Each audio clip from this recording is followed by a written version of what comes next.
Hello guys, so in this video I'm gonna show you how to make a high capacity magazine out of a Savage 60. This is for the 64, I'm sorry. Is for the cheap 22 long rifle with this magazine. It has a top with a red and capped at the bottom. So I just opened the magazine. You have to do is just slide out this with a pick or something. The cover on the bottom sometimes it's a little stuck, so slide it out, take it off. Watch out, we're not gonna need these. I'm gonna put it away. We don't need those two parts. And then you're gonna get this is a Pro Mag 795. This is a magazine for the Marlin 795. So it looks like this. It's assembled once you get it, actually like this. It's a 25 round magazine. It comes with this inside. So what you're gonna do, you're gonna open it, you're gonna unscrew. There's two Phillips screws right here, and pop it in the bottom with. It comes with this one. You gotta get like a toothpick or something. Push it in and slide it, and watch out for the spring is gonna come out. This is spring. It's gonna come out, so make sure to keep all the parts, which is at the top. Number one, which is the top. This is the one that goes on top, and number two goes on the bottom. And this one you're gonna slide it out and get it out. We're not gonna need this part either. So finally we're gonna end up with this part and this part. These both of them are open-ended. Mine has already glue. It has JB Weld. I guess I've done it multiple times. I'm presenting it to you the best way possible, and the way you should do it without messing up. So mine is like this. This is the, I haven't even tested what's the capacity, but this is 10 round, and this is let's say maybe less than 20. If you can get 25 out of both of them without too much pressure, and because it's a little harder to reload, that's perfect. That's a high capacity homemade magazine for the Savage 64 and others that have these magazine. So what I did, this is not a new magazine. This is a broken in. It's already kind of filed, kind of used, so it's been cycled rounds inside, so it's already running smoothly. So we opened it, and then this one you do have to file both of them. What I did is get a chainsaw file and kind of file all the edges. There has to be no edges here, and then here. Possibly you cannot see, but it's kind of sharp right there. It's already filed, so the union between the bottom magazines, the run cycle in between. And this one too is filed from this side, sanded and filed in this side too. Pretty good. So it's kind of like a sharp edge in here, sharp edge in here. So this is the front right here. This is the front. You're gonna, sorry, this way, you're gonna put them in like this. They're gonna kind of seat. Mine is already holding because the glue has been previously, but yours, you're gonna hold it like that, and these is gonna sit even right here perfectly. And on this side, you do have to file down to these notches right here. Just make sure you kind of put it even. Mine is even right there. Mine is even right there.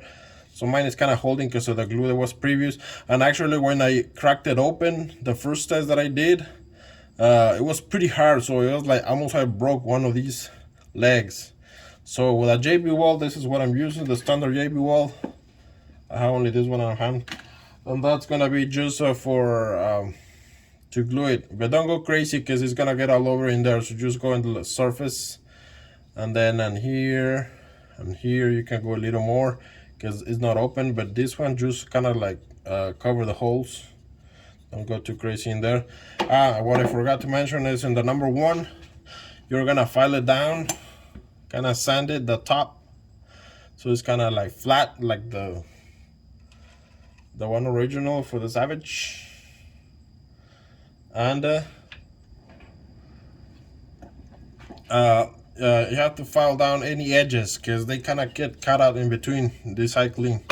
So I just filed with whatever file we have, any edges, all of them, side, top, not here because this is where the spring goes, and not here because this is going to first on the top.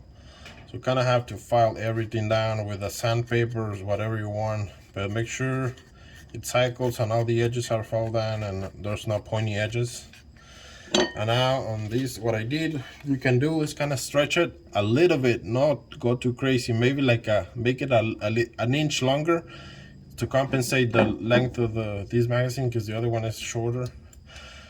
And kind of at the end, I just push it out because I was having issues when I was testing it that it wouldn't push the last maybe 8 rounds up. They were kind of nose tip, not down, but a little inwards.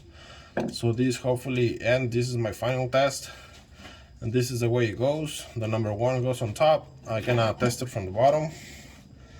Make sure to use the right side and see, test, push it in. See if it gets cut off in between. Right here, you have to play with it. Either push it in, you see right there, or push it out. See how it jumped? So mine is a little out. Maybe you cannot tell, but you have to play with it, or use a little bit more glue, oil, so it cycles. There you go, it's right there. And then mine, I'll take it off again. You have to play with it. This is a homemade stuff. This is a great idea. You can do it for cheap. These magazines are like 30 bucks, 25. See how it's gonna cycle? I kind of push it out, so this is slipping out a little bit. Let's see, it's gonna cut out. So there you go. Maybe with use and oil it can go up, but this is going pretty smoothly. So look, mine is maybe like a 1/64 of an inch or a millimeter slipping out, sticking out, but over here is even. So I'm just gonna assemble it and make sure it has a good brush.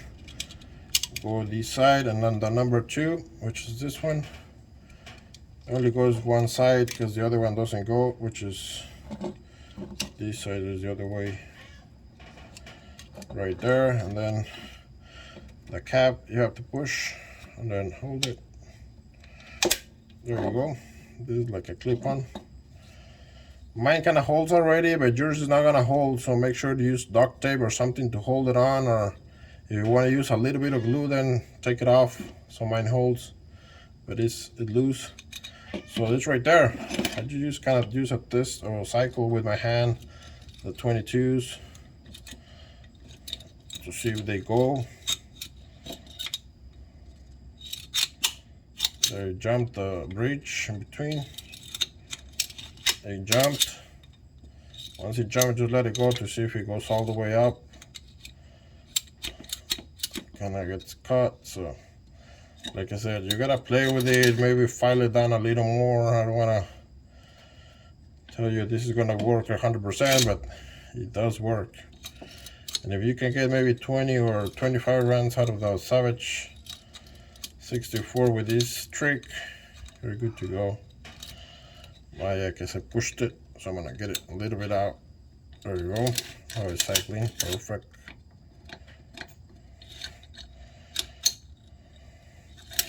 There you go. Going through the bridge, the middle. Pretty good. There you go. So mine is sticking out just a little. Look, there's a little notch. I'm gonna glue it like that. Like I said, you can see the spring right there. Maybe you cannot see it, but yeah. So just kind of cover the holes in here, go up here, and right here. You can go a little more, but this is a way to get that working. I'm gonna oil it before I fill in the rounds, and fill it out with 22 and shoot it. Please like, really helps me. This is a good idea to use a longer extended magazine for a Savage 64. Please like, don't forget. Thank you very much.